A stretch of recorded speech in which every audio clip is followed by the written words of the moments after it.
ən çox səbəblər həmişə müzakirə obyektindədir, yəni ciddiyyət yaradır. Qruplaşdıranda iki səbəb göstərilir. Məsələn, mənəvi, psixoloji səbəb, bir də sosial maddi səbəblər. Bir çox oponentləriniz qeyd edir ki, yox, bu ancaq sosial maddi səbəblərlə bağlıdır, insanların gəliri azdır, işsizlik, problem, yəni pul gəlir məsələsindən bağlayırlar. Amma normalda, mən də sizin kimi eyni fikirdəyəm ki, burada mənəvi səbəb daha çoxdur, payı. Deməli, burada bir neçə argumentə baxaq. Məsələn, dünyanın boşanma statistikasına baxanda biz görürük ki, məhz ilk 20-30 ölkə çox zəngin ölkələrdir maddi cəhətdən. Tamamilə bu. Bəli, amma yoxsul ölkələrdə, tutaq ki, Hindistan kimi, digərləri kimi 1%, 2%-dir, minimumdadır boşanma. Bu deməkdir ki, burada maddi zənginlik rol oynamır. Bizim öz tariximizə baxın. Çətin dövrlərdə yaşayanda xalqımız, o 2-ci Dünya müharibəsi vaxtını götürək, 90-cı illərin ağır vəziyyətini götürək, boşanmalar minimumdaydı. Amma indi biraz maddi vəziyyət düzələn kimi maksimumdadır. Üçüncü bir argumentə baxaq. Boşanmış ailələrin strukturuna baxanda görürük ki, 70-80% ən azı maddi problem olmayan ailələrdir. Yəni şərt ki var, maddi zəngindir, amma orta normal vəziyyətdə maddi təminatı var da, problem maddi deyil, yəni pulla bağlı deyil. Yaxşı, bütün argumentlər göstərir ki, mənəvi səbəblər daha üstündür də. Sosial səbəbdən, maddi səbəbdən çətinlik ola bilər, amma bu demək deyil ki, ailə dağılmalı, hamı milyoner kimi yaşamalı deyil də, bu normal vəziyyətdir.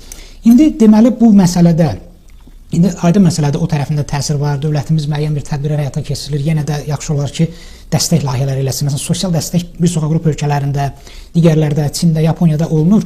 Çin məsəl üçün bir uşaqlı modelin nəyə gətirib çıxaracağını gördü, artıq qayıdıb iki uşaqlığı təbliğ edir. Yaxşı, dövlət bu tərəfdən, tutaq ki, sosial maddi cəhətdən dəstək verdi. Amma onunla da məsələ həll olunmayacaq. Niyə? Mənəvi psixoloji mühit düzəlməsə, İnsanların şuuru, psixologiyası dəyişməsə ki, biz hər şey maddi təminat üzərindən baxmamalıyıq, həyat yoldaşımızda mənəvi kriteriya üzərindən seçməliyik. Yaxşı, indi bu mənəvi tərəfi necə sağlamlaşdırmaq olar? Nə düşünürsünüz? Bunu inzibati yolla eləmək mümkün deyil. Nə cür eləmək olar? Baxın, demək, mən sizlə tamamilə razıyam. Təəssüf ki, Azərbaycanda belə bir dəb almış tendensiya, xarakterli yanaşma var ki, güya boşanmaların əsas səbəbi iqtisadidir. Tamamilə yanlışdır. Siz gedin, baxın o statistikaya, araşdırma aparın, görəcəksiniz ki, maddi vəziyyəti yaxşı olan insanlar, ailələrdə boşanmalar daha çoxdur. Nə ki, maddi vəziyyəti ağır olan. Həmçinin uşaq sayda daha azdır o imkan ailələrdə. Yəni, bu bir mənalıdır. Ona görə, yəni, bilirsiniz, indi bu xüsusilə də xaricdən, daxildə manipulyasiya edirlər, dövləti günahlandırmaq üçün ki, güya bunun hamısının səbəbi iqtisadi amildir. Baxın, mən bunu həmişə demişim. Bayaq siz də dediniz. Keçən əsrin əvvəli, ortası, müharibə dövrü bizim insanlarımız yaxşı yaşayırdı. Yoxsulluq vəziyyətində idi. Niyə bu qədər boşanma? İnsanlar yemək tapırdı. İnsanlar müharibə dövründə çox çətin. Jımıq yeyirdilər, amma boşanırdılar. Yox. Bəlkə əgər elə etsə, onda görə o dövrdə bir dənə də ailə qalmayırdı, hamısı boşanırdı. Yəni, burada xüsusilə də iqtisadi amilin rolu ən son sıradadır. Ən sonda azdır. Yəni, və bu statistikada onu göstərir ki, yəni burada əsas proses mənəvi psixoloji vəziyyətdir. Yəni, çox təəssüf ki, son illər Azərbaycanda ciddi bir formada degradasiya getdi, mənəvi aşınma getdi və gedir. Və bu bizə gələcəkdə çox ciddi problemlər yaradacaq. Yəni, biz indi buna baxırıq, dünyada gedir. Məsələn, bəzi cəmiyyətlər artıq məhv olubdur, sıradan çıxıbdır. Bizdə biz nə etməliyik? Bizim çox gözəl dinimiz var. Bizim çox gözəl mənəvi dəyərlərimiz var. Milli dəyərlərimiz var. Bizim çox gözəl əxlaqımız var. Məsələn, dinimiz bizdə imkanı olan hər kəsə ailə qurmağı vacib hesab edir. Yəni, sənin imkanın varsa, sən mütləq ailə qurmalısan. Və bizim dinimizdə boşanma Allaha xoş getməyən bir əməl kimi xarakterizə olunur. Yəni, məsələnin ən ağırlı tərəfi odur ki, biz bu kimi məsələlərdə dinimizin bax, bu imkanlarından istifadə etmirik. Nəyə ki, istifadə etmirik? Son vaxtlar təəssüf ki, məqsədli şəkildə xaricdən də bu həyata keçirilir. Dinimizi gözdən salmaq, dəyərlərimizi lağa qoymaq, dəyərləri lağa qoymaq və sosial mediada bəzi dırnaqarası fenomenlər peyda olub ki, bunlar İslamı aşağılamaqla məşğuldur. Və axı yenə də gəlir, baxın, vətən müharibəsində vətən sevgisi hardan edir? Həm də bizim dinimizdən qaynaqlanır. Ona görə bunu mən dönə-dönə xüsusi vurğulamaq istəyirəm ki, bu məsələdə əsas çıxış yollarından biri İslamın əxlaqı, mənəvi tərəfindən istifadə etməkdir. Çünki baxın, Azərbaycanda sürətli bir formada dinə meyil var. Amma bu kör-körona gedir. Mövhumata, xurafata yönəldilir. Ona görə də bunu dövlət öz əlinə alaraq, yəni bu çox güclü bir silahdır. Məsələn, indi çoxu bilmir, Rusiya kimi dövləti ayaqda saxlayan kilsədir. Yəni onun mənəvi hamisi, onun mənəvi müdafiəçisi kilsədir. Yəni kilsə dövlət daxilində dövlətdir.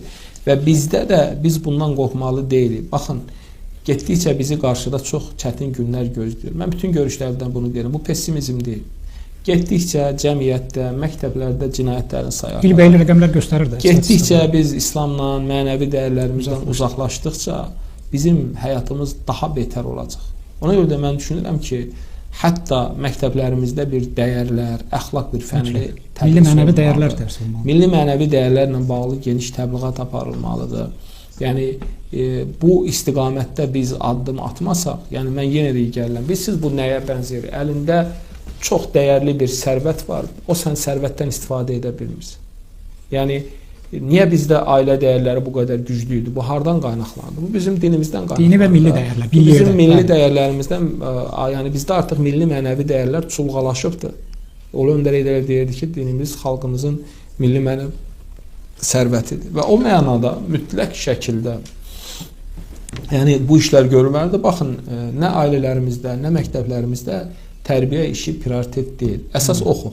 Texniki təhsil, texniki. Amma əxlaqlı ol, tərbiyəli ol, insan ol, adam ol. Biz bunları yavaş-yavaş gündəlik həyatımızdan çıxartmışıq və heç birimizi maraqlandırmır. Ona görə çox savadlı, bilikli, amma çox tərbiyəsiz, mənəviyyatsız, vicdansız, insafsız bir nəsil də yetişir. Və ona görə də buna, yəni dinə, mövhumat, xurafat kimi baxmaq lazım deyil. Yəni bizim əlimizdə bir silah var da, bizim əlimizdə bir imkan var da, gəlin bu imkandan, gəlin bu silahdan istifadə edək, dəyərlərimizi, ölkəmizi, xalqımızı qoruyaq. Yəni bu çox vacib bir məsələdir. Mən yenə deyirəm, bilirsiniz, indi biz çox təəssüf ki, bu bizə qərbdən də gəlir. İnsanlarımız həyata ancaq əyləncə kimi baxır. Hamı yemək, hamı gəzmək, hamı gülmək, hamı əylənmək barədə düşünür. Yaxşı, biz hara gedirik? Gedin, bütün restoranlar dolu, bütün kafelər dolu, heç kim işləmək istəmir. İşdə olanlar məsuliyyətsiz işlərlə yanaşırlar. Yaxşı, biz cəmiyyət olaraq hara gedirik? Nə olacaq bizim axırımız? Deməli, bu təbliğatlara dövlət tərəfindən də dəstək verilməlidir. Eyni zamanda medianın üzərinə böyük yük düşür, ictimai təşkilatların üzərinə və ziyalılarımız bu məsələdə daim öndə olmalıdır, nümunə göstərməlidir.